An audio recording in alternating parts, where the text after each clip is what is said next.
Assalamualaikum warahmatullahi wabarakatuh. Saya sedang bersama dengan senior saya, kakak kelas saya di Mesir, Al-Mukarram, Ustadz Dr. Damanhur Abbas. Nikmati kajian-kajian tausiah beliau yang bergizi, berkualitas di channel Ustadz Damanhur Abbas. Jangan lupa tonton, subscribe, like, share, and comment. Assalamualaikum warahmatullahi wabarakatuh.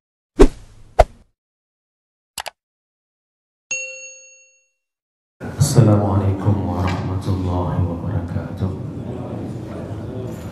Alhamdulillahilladzi ahyana ba'dama amatana wa ilaihin nusyur. Asyhadu an la ilaha illallah lahu da'watul haqq. Harisun 'alaiha wa awjaba tabsyiri biha wa takum minkum ummatun yad'una ila al-khair wa ya'muruna bil ma'ruf wa yanhauna 'anil munkar wa ulaika humul muflihun. Wa asyhadu anna Muhammadan 'abduhu wa rasuluhu بلغ الرسالة وأدى الأمانة ونصح الأمة وكشف الغمة حتى أتانا اليقين ليلها كنهارها لا يزيغ عنها إلا هالك. اللهم صل على سيدنا محمد النبي الأمي الحبيب المحبوب العلي القدر العظيم الجد وعلى أزواجه أمهات المؤمنين وذرياته وأهل بيته وأصحابه أجمعين. Rabbi shrah li sadri wa yassir li amri wa hlul 'uqdatam min lisani yafqahu qawli. Amma ba'd. Para asatiz yang saya muliakan, ayah bunda yang saya cintai, dan bapak ibu jemaah salat subuh yang dirahmati Allah, marilah senantiasa kita memanjatkan puji dan syukur kepada Allah yang telah memberikan nikmat iman kepada kita sehingga kita dapat melaksanakan salat subuh berjamaah. Salawat dan salam mari sama-sama kita panjatkan kepada junjungan kita Nabi besar Muhammad SAW yang telah mengajarkan kepada manusia berbagai macam aspek kehidupan. Rasul tidak pernah meninggalkan satu ajaran pun kepada umatnya sehingga umatnya ini akan hidup dengan panduan. Salah satu yang diajarkan oleh baginda Rasulullah SAW adalah surat yang akan kita bacakan pada subuh yang berbahagia ini, yaitu surat Al-Buruj. Rasul mengajarkan untuk membacakan surat Al-Buruj itu setiap salat Aisyah. Hari ini berapa banyak di antara kita yang sudah menerapkan apa yang diajarkan oleh baginda Rasulullah SAW? Jangan sampai pas waktu salat Isya kita juga membaca Qul huwallahu ahad. Kenapa? Karena Rasul sudah memberikan pedoman hidup kepada kita. Apa yang dibaca pada saat Isya, yaitu membaca surat Al-Buruj. Bapak Ibu jemaah yang dirahmati Allah, kita sudah tuntas beberapa pekan membahas tentang surat Al-Insyiqaq. Sebenarnya kenapa kita memilih surat di juz amma ini? Dikarenakan ini merupakan karakter yang harus dimiliki pengetahuannya oleh seorang mukmin. Jadi kalau seandainya juz amma ini bisa dihafal dan dipahami apa yang dibaca, maka akan terbentuk karakter umat Islam ini dengan karakter yang benar. Kenapa? Karena di sini semuanya menceritakan tentang bagaimana pembentukan karakter umat Islam, yaitu diantaranya saat ayat Al-Quran diturunkan sepertiganya. Itu menceritakan tentang bagaimana karakter building dalam bahasa Inggrisnya. Pembentukan karakter manusia itu adalah sepertiga ayat Al-Quran pertama sekali diturunkan. Bukan menurut mushafnya, akan tetapi sesuai dengan tahun turunnya. Maka kita di setiap subuh itu tidak membahas panjang-panjang. Yang kita bahas hanya 3 ayat, 4 ayat. Supaya apa? Supaya kita mempunyai kemampuan untuk menghafalnya dan mengetahuinya. Setelah kita belajar seperti ini, tafsir seperti ini, mari sama-sama kita menghafalnya.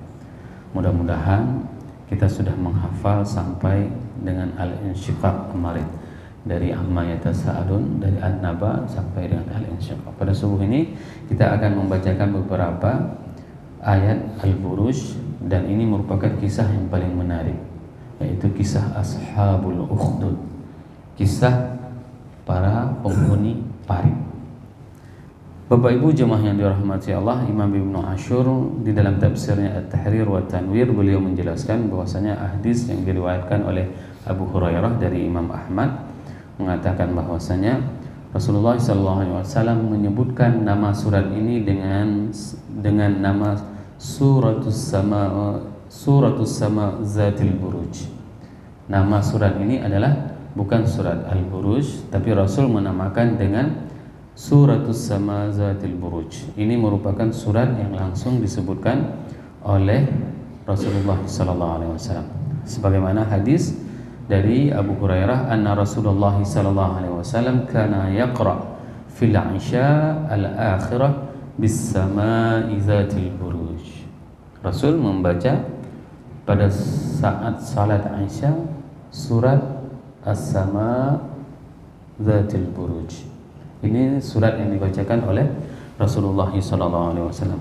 Di dalam hadis yang lain, Rasulullah SAW bersabda dari Abi Hurairah juga, anna Rasulullah SAW amara an yuqra fil 'isya'i bis samawat, dengan 2 surat samawat. Apa saja? Ay as-sama zatil buruj was sama'i wat tariq. 2 surat ini merupakan surat yang dianjurkan oleh baginda Rasulullah SAW pada saat imam membacakan di salat Isya. Jadi orang-orang Arab kalau seandainya, mohon maaf, misalnya pas waktu Isya kita baca surat Wadduha, mereka ketawa.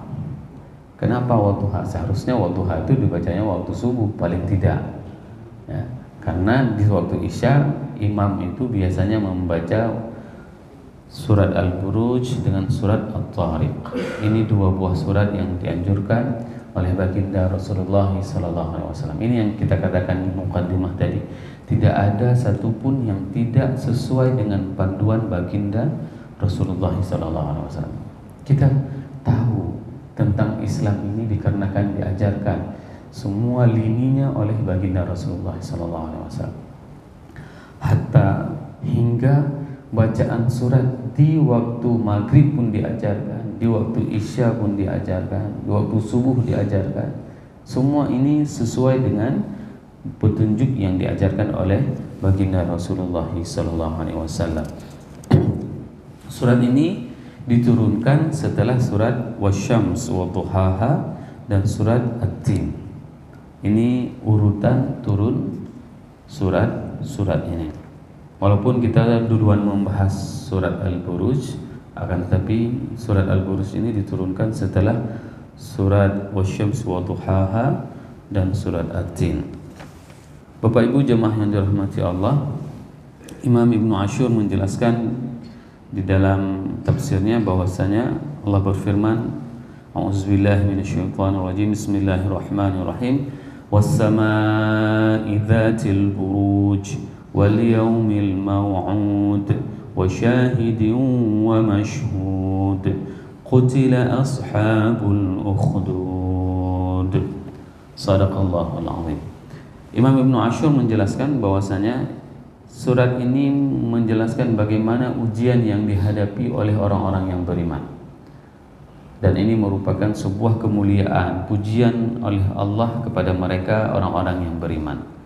Fitnah orang-orang yang beriman itu sungguh luar biasa dialami oleh siapapun mereka.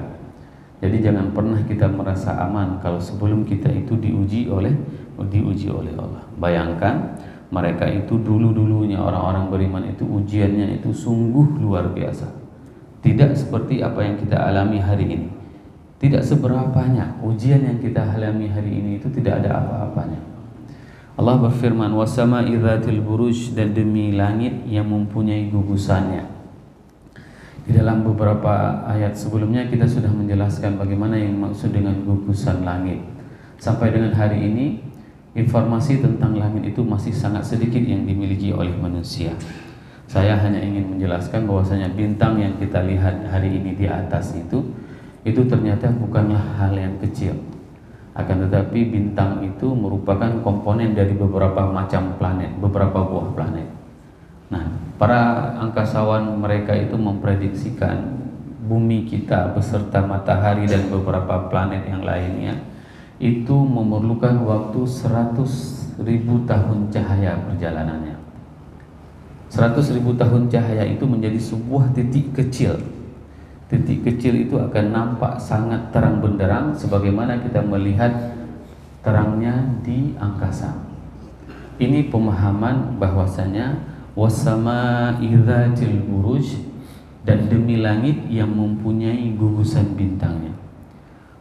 Teleskop Hubble itu berhasil memotret bintang yang ada di angkasa itu diperkirakan dalam sebuah galaksi itu terdapat 300 miliar bintang dalam satu galaksi. Galaksi Bima Sakti merupakan salah satu galaksi yang ada di atas jagat raya. Kita berada di galaksi Bima Sakti. Dan di dalam galaksi Bima Sakti itu ada 300 miliar bintang. 300 miliar itu akan menjadi sebuah titik kecil, itulah yang dinamakan dengan Bima Sakti. Ada berapa jumlah galaksi? Jumlah galaksi itu lebih dari 350 miliar.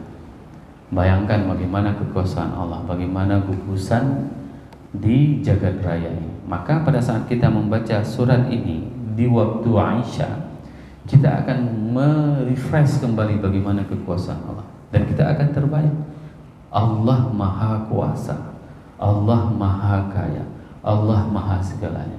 Kenapa? Karena langit itu mempunyai gugusan dan semua itu adalah ciptaan Allah. Wal yaumil ma'ud. Wal yaumil ma'ud di sini dijelaskan adalah dengan demi hari yang dijanjikan. Di sini Allah bersumpah. Ya, Imam Ibnu Ashur mengatakan sumpah Allah itu merupakan sesuatu yang penting dan sesuatu yang pasti akan terjadi. Kalau Allah bersumpah itu pasti terjadi. Sebagaimana terjadi hari ini, kita melihat bahwasanya ada gugusan di langit. Ini sumpah Allah dan ini adalah pasti. Sama seperti pastinya kita melihat matahari hari ini dan setiap hari ini. Kenapa? Karena Allah bersumpah demikian. Namun hari ini kita sering melewati dan mengabaikan setiap sumpah Allah tersebut, seakan-akan itu adalah fenomena alam. Berapa banyak di antara kita hari ini waktu kita melihat matahari pagi, ya memang seperti itu matahari, memang harus keluar. Berapa banyak di antara kita masih mempunyai pemikiran seperti itu, padahal itu adalah semuanya kekuasaan Allah yang menampakkan matahari kepada kita setiap pagi dan menenggelamkan setiap sore hari. Bayangkan nanti suatu hari kita tidak akan pernah lagi melihat matahari itu. Matahari tidak akan keluar dari timur, akan tetapi matahari akan keluar dari barat. Wal yaumil ma'ud, ini adalah sumpah yang kedua. Allah bersumpah demi hari kiamat. Hari kiamat ini apa? Hari kiamat ini adalah merupakan sebagai filterisasi kita. Setiap amal, subuh ini sangat dingin karena semalam diguyur hujan. Kita tidak akan pernah merasa dingin dan tidak akan pernah merasa berat. Dikarenakan apa? Dikarenakan yaumil mau'ud, dikarenakan hari yang dijanjikan oleh Allah. Aku pergi salat subuh ini bukan dikarenakan karena perintah atasan, akan tetapi yaumil mau'ud, akan tetapi hari yang dijanjikan oleh Allah. Hari di mana akan dibalaskan setiap kebaikan yang kita lakukan. Setiap tapak langkah kita yang kita ayunkan untuk menuju ke masjid ini akan dihitung oleh Allah dan akan diberikan nanti kesaksiannya sebagaimana yang Allah firmankan di ayat yang ketiga, wa syahidin wa masyhud, dan demi orang-orang yang bersaksi dan disaksikan. Para mufassirin menjelaskan bahwasanya hari yang disaksikan itu adalah hari yang syahid itu adalah hari Jumat. Wa masyhud itu adalah hari Yaumil Arafah. Adapun pemahaman yang dijelaskan di sini oleh Imam Ibnu Ashur itu adalah Yaumil Mau'ud itu adalah dzalikal yaumul ladzina kanu yu'adun. Bahwasanya hari itu merupakan hari yang dijanjikan oleh Allah. Sedangkan wasyahidun wa masyhud wa bayyana ma fi al-muqassam alaihi qawlihi ta'ala wa hum ala ma yaf'aluna bil mu'minina syuhud. Dan apapun yang dilakukan oleh orang-orang mukmin itu disaksikan oleh mereka. Hari ini kita salat subuh berjamaah, ini disaksikan oleh 2 piket malaikat. Disaksikan salat subuh kita, duduknya kita di tempat ini yang penuh dengan keberkahan ini disaksikan oleh dua malaikat yang piket. Malaikat piket malam dengan malaikat piket pagi ketemunya di Masjid Al-Fitrah ini. Mereka menyaksikan. Sampai kapan? Sampai kita keluar dari masjid ini. Inilah kesaksian. Dan kesaksian itu kalau kita hadirkan, kita tidak akan pernah mau meninggalkan kebaikan tersebut. Kenapa? Karena dalam hadis Rasulullah SAW, barang siapa yang mengetahui fadilah salat subuh dan salat isya berjamaah, maka mereka akan merangkak habwan. Habwan itu merangkak, datang ke masjid untuk salat berjamaah. Bagaimana merangkak? Bapak-bapak lebih tahu yang di militer. Apa yang terberat pada saat latihan. Dan habwan itu bukan merangkak dengan kaki, merangkak dengan tangan, tidak menggunakan kaki. Begitulah kalau seandainya seseorang itu mengetahui fadilah salat subuh dengan salat isya, mereka akan pergi dari rumah, keluar dari rumah itu dengan tangan, merangkaknya dengan tangan, bukan dengan kaki. Kalau di latihan militer itu latihannya, kami di latihan pramuka dulu, kami latihannya itu dengan tangan, dengan kaki, dibantu dengan kaki. Tapi kalau habwan itu merangkaknya dengan tangan, tanpa bantuan kaki. Seberat itu kita akan melakukannya. Begitulah fadilah salat subuh dan salat berjamaah. Wa hum ala ma yaf'aluna bil mu'minina syuhud idhum 'alaiha qu'ud. Dan ini mereka menyaksikan orang-orang yang disiksa di dalam Ashabul Ukhdud. Wa ruwiya Tirmizi min tariq Musa ibn Ubaidah ila Abi Hurairah qala, hadis yang diriwayatkan oleh Imam Tirmizi dari Abu Hurairah, qala Rasulullah sallallahu alaihi wasallam, al-yaumul ma'ud yaumil qiyamah wal yaumil mashhud yaumil arafah wa syahidun yaumil jum'ah. Ini merupakan pemahaman wasyahidu wa mashhud. Ya.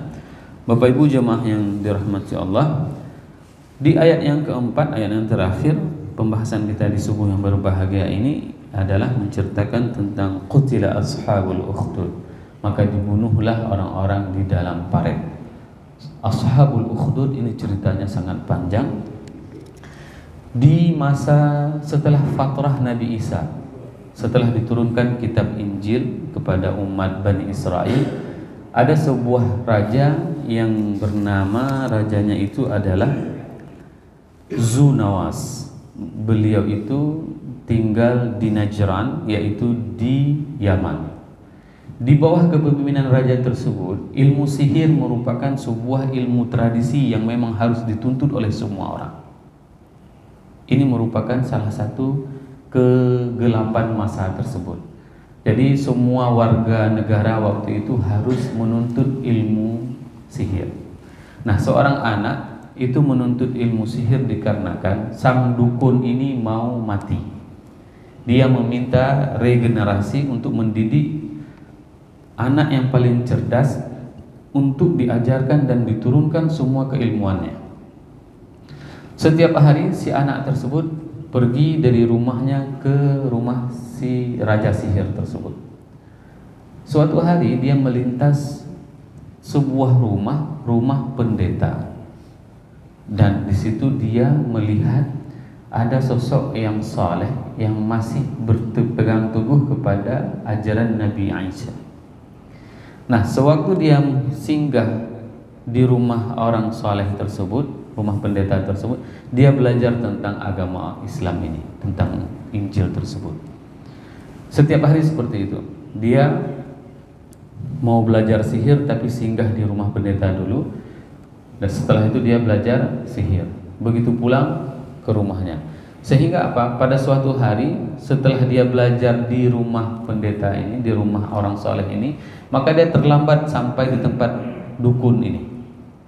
Sehingga dukun ini marah kepada dia. Dan begitu juga waktu dia pulang ke rumah, dia juga terlambat, karena konsekuensinya pada saat dia belajar Islam, maka dia akan terlambat untuk belajar ilmu sihir. Sehingga apa? Dia dimarahin di dukun dan dia dimarahin di rumah karena terlambat pulang. Dan dia menceritakan kepada orang saleh. Orang saleh itu memberikan solusi.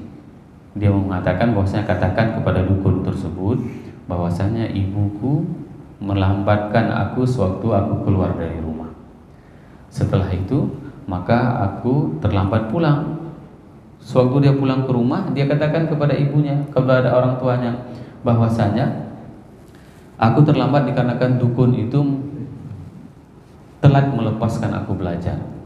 Sehingga suasana seperti itu berlangsung lama, dan suatu hari di dalam perjalanan dia itu menuntut ilmu, dia ketemu sebuah gerombolan kafilah. Kafilah itu adalah orang-orang yang melakukan perjalanan perdagangan, ketemu di pinggir jalan, di jalan. Nah, pada saat itu ada sebuah dabbah, ada sebuah binatang besar yang menghalangi jalan. Bayangkan sebuah kafilah, katakanlah misalnya kita hari ini kita pergi masuk tol, dan tiba-tiba di tol itu ada binatang buas yang sangat luar biasa besarnya menghalangi jalan sehingga orang-orang di tol semuanya nggak bisa lewat. Nah, pada saat itu anak itu berkata kepada seluruh rombongan, wahai rombongan, aku bisa menghilangkan dan memindahkan binatang ini, binatang buas ini dari jalan. Apakah kalian mau beriman terhadap agama Tuhanku?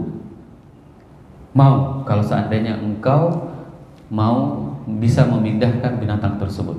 Maka dia berdoa kepada Allah sehingga apa, binatang tersebut pindah. Sehingga ini menjadi heboh. Heboh bagi negara Najran. Apa yang terjadi? Anak kecil mempunyai kekuasaan yang sangat luar biasa, bisa memindahkan binatang dari jalan. Dan berita tersebut sampai kepada Perdana Menteri. Perdana Menteri itu buta matanya. Sehingga apa? Diundanglah anak kecil ini. Nah, sebelum dia diundang oleh Perdana Menteri, dia mengatakan kepada gurunya, kepada orang saleh tersebut, wahai guru, tadi aku di dalam perjalanan telah berhasil memindahkan binatang buas dari jalan. Gurunya orang saleh tersebut mengatakan, apa yang engkau dapati ini adalah merupakan kekuasaan dari Allah yang diberikan kepadamu. Maka jangan pernah menceritakan kepada siapapun tentang ilmu ini dan dari mana engkau belajar. Ini pesan gurunya. Setelah itu dia diundang oleh Perdana Menteri. Apa yang terjadi? Perdana Menteri matanya buta, dan dia katakan kepada Perdana Menteri, kalau seandainya engkau sembuh dari butamu, apakah engkau akan masuk Islam? Iya, katanya. Apakah engkau akan beriman kepada Allah? Iya. Maka dia berdoa kepada Allah sehingga apa? Sehingga matanya sembuh kembali. Bayangkan bagaimana ilmu yang dimiliki oleh anak kecil ini. Bukan ilmu sihir, tapi ini adalah pemberian dari Allah. Sehingga apa? Perdana Menteri tersebut beriman. Dan berita ini diketahui oleh Raja Najran. Maka pada saat itu hebohlah. Perdana Menteri dipanggil oleh raja untuk disuruh kufur kembali, untuk tidak beriman. Maka dia tidak mau dan dia dibunuh. Dan perintah dari raja untuk membunuh anak ini. Dibawa kemana? Dibawa ke laut. Sampai di tengah laut semuanya mati dan dia kembali lagi ke raja. Dia mengatakan kepada raja, wahai raja, berimanlah kepada Allah, karena iman kepada Allah itu adalah yang benar. Tidak. Raja terdekat mengambil keputusan untuk membunuh dia, dinaikkan ke atas gunung, dilempar dia dari atas gunung. Yang mati itu adalah orang yang melemparnya, sedangkan dia selamat pulang lagi ke kerajaan. Dia sampaikan lagi seperti itu. Sehingga apa? Raja bingung. Gimana cara bunuh kamu? Ada cara. Kalau engkau mau membunuhku, ada cara. Caranya, engkau taruh aku di tengah masyarakat, semua penduduk negeri Najran. Lalu engkau memanahku dengan mengucapkan Bismillahirrahmanirrahim. Coba bayangkan. Cara untuk membunuh anak kecil ini yaitu dengan memanahnya dan dengan menyebutkan Bismillahirrahmanirrahim. Demi Allah yang beriman terhadap yang diimani oleh anak ini. Maka pada saat itu dikumpulkanlah seluruh penduduk negeri Najran untuk menyaksikan bagaimana cara eksekusi anak muda ini. Nah, pada saat itu semua orang memanah dan menyebutkan Bismillahirrahmanirrahim, dipanah, langsung meninggal anak ini. Dan apa yang terjadi? Semua penduduk Najran mempercayai bahwasanya anak ini memang orang yang benar. Maka semua penduduk di situ beriman terhadap Allah. Kenapa? Karena kata-katanya itu adalah benar. Apa yang disampaikan oleh anak ini adalah benar. Maka sang raja begitu bengisnya, begitu marahnya, digalilah parit yang sangat luas, dihidupkan api, lalu dicampakkan satu persatu penduduk Najran yang beriman. Didorong satu-satu masuk ke dalam parit, dimasukkan ke dalam parit. Inilah yang diungkapkan dan disaksikan dalam Al-Quran.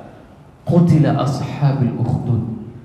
Mereka itu dibakar hidup-hidup di dalam parit. Sehingga ada salah seorang ibu itu dengan bayinya, dia tidak tega untuk melemparkan anaknya dan untuk cemplung ke dalam parit api tersebut. Sehingga apa yang dikatakan oleh bayi tersebut? Wahai bunda, loncatlah engkau ke dalam api tersebut, dikarenakan ini adalah yang benar. Anak bayi tersebut yang digendong itu berbicara kepada ibunya. Sehingga apa? Ibunya itu rela masuk ke dalam parit api.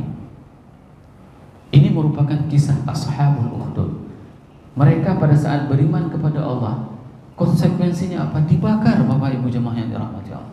Hari ini siapa di antara kita pada saat kita beriman kepada Allah itu dibakar, disiksa seperti itu, disiksa hidup-hidup? Tidak ada. Inilah kenikmatan iman, halawatul iman.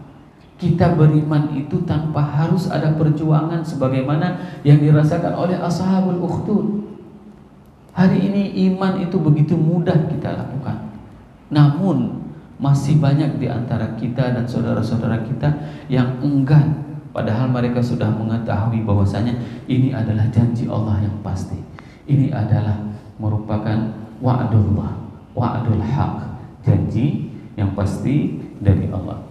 Semoga kisah ashabul ukhdud ini merupakan kisah yang akan menjadi inspirasi kita kepada meningkatkannya keimanan kita kepada Allah dan bertambahnya cinta kita kepada Rasulullah sallallahu alaihi wasallam. Subhanakallahumma wa bihamdik, asyhadu an la ilaha illa anta, astaghfiruka wa atubu ilaik. Wassalamu alaikum warahmatullahi wabarakatuh.